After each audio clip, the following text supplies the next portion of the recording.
Top quality और consistent performance के लिए सिर्फ सिल्वर पंप नाम याद रखना। ಗದಗ ಜಿಲ್ಲೆಯಲ್ಲಿ ಗಲ್ಲಿ ಗಲ್ಲಿಯಲ್ಲೂ ಗಾಂಜಾ ಘಾಟು ಹರಡಿದೆ.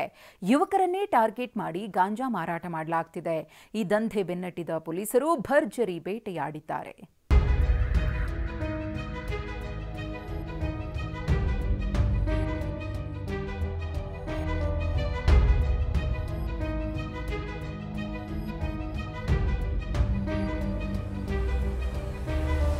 ಗದಗ ಜಿಲ್ಲೆಯಲ್ಲಿ ಗಾಂಜಾ ಗಮ್ಮತ್ತು ಜೋರಾಗಿತ್ತು. ಸಂಜೆ ಆದ್ರೆ ಸಾಕು ಯುವಕರ ಗುಂಪು ಗಾಂಜಾ ನಶೆಯಲ್ಲಿ ತೇಲಾಡ್ತಿದ್ರು. ಗಾಂಜಾ ಹಾವಳಿಗೆ ಜಿಲ್ಲೆಯ ಜನರು ಬೇಸತ್ತು ಹೋಗಿದ್ರು. ಇದರಿಂದ ಅಲರ್ಟ್ ಆದ ಜಿಲ್ಲಾ ಎಸ್ಪಿ ಬಿಎಸ್ ನೇಮಗೌಡ ಪೊಲೀಸ್ ಅಧಿಕಾರಿಗಳಿಗೆ ಗಾಂಜಾ ಹಾವಳಿಗೆ ಬ್ರೇಕ್ ಹಾಕುವಂತೆ ಖಡಕ್ ಸೂಚನೆ ಕೊಟ್ಟಿದ್ರು. ಅಲರ್ಟ್ ಆದ ಪೊಲೀಸ್ ಅಧಿಕಾರಿಗಳು ಗಾಂಜಾ ಮಾಫಿಯಾ ಗಿರಾಕಿಗಳನ್ನ ಪ್ಲಾನ್ ಮಾಡಿ ಖೆಡ್ಡಾಗೆ ಕೆಡವಿದ್ದಾರೆ. ಗದಗ ಗ್ರಾಮೀಣ ಪೊಲೀಸ್ ಠಾಣೆ ಅಧಿಕಾರಿಗಳು ಭರ್ಜರಿ ಕಾರ್ಯಾಚರಣೆ ಮಾಡಿದ್ದು ಗಾಂಜಾ ಮಾರಾಟ ಮಾಡುತ್ತಿದ್ದ 6 ಜನರ ಗ್ಯಾಂಗ್ ಅನ್ನ ಬಂಧಿಸಿದ್ದಾರೆ. ಬಂಧಿತರಿಂದ 6,70,000 ಮೌಲ್ಯದ 6.7 ಕೆಜಿ ಗಾಂಜಾ, 1 ಬೈಕ್, 6 ಮೊಬೈಲ್, 1,000 ನಗದು ವಶಪಡಿಸಿಕೊಳ್ಳಲಾಗಿದೆ.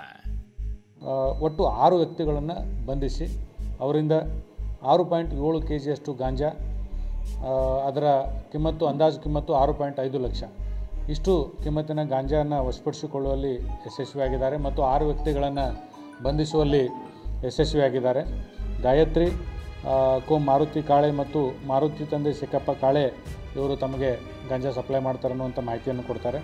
ಕಾಳೆ ಇವರನ್ನು ಕೂಡ ನಾವು ಬಂಧಿಸಿ ಇವರಿಂದ ಕೂಡ ಹೆಚ್ಚಿನ ಮಾಹಿತಿ ತೆಗೆದುಕೊಂಡು ಮೂಲ ಸಪ್ಲೈಯರ್ ಅಂತಂದರೆ ಈ ಗೋಪಾಲ್ ರಾಮಚಂದ್ರ ಬಸವ.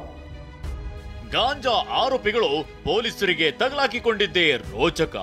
ಮೊದಲು ಗಾಂಜಾ ಹೊಡೆಯುವವರನ್ನ ಲಾಕ್ ಮಾಡಿದ ಖಾಕಿ ಕೋಟುಮಚಗಿ ಎಂಬಲ್ಲಿ ಮಾರಾಟಗಾರರನ್ನ ಹಿಡಿದಿದ್ದಾರೆ. ಆಗ ಬಂಧಿತರು ಇತರರ ಹೆಸರು ಹೇಳ್ತಿದ್ದಂತೆ ಚಂದಪ್ಪ, ನರ್ಸಾಪುರ ಗ್ರಾಮದ ದಂಪತಿ ಗಾಯತ್ರಿ ಕಾಳೆ, ಮಾರುತಿ ಕಾಳೆ, ಬೆಟಗೇರಿಯ ಗೋಪಾಲ ಬಸವ, ಅನಂತಪುರದ ಕಲ್ಯಾಣ ಬಾಬು, ಶಿಕಾರಿ ಎಂಬಾತನನ್ನ ಅರೆಸ್ಟ್ ಮಾಡಿದ್ದಾರೆ.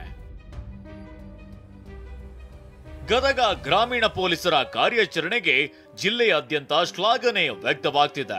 ಅಮಲಿನಲ್ಲಿ ತೇಲಾಡುತ್ತಿದ್ದ ಯುವಕರನ್ನ ಸರಿದಾರಿಗೆ ತರೋಕೆ ಖಾಕಿ ದಿಟ್ಟ ಹೆಜ್ಜೆ ಇಟ್ಟಿದೆ.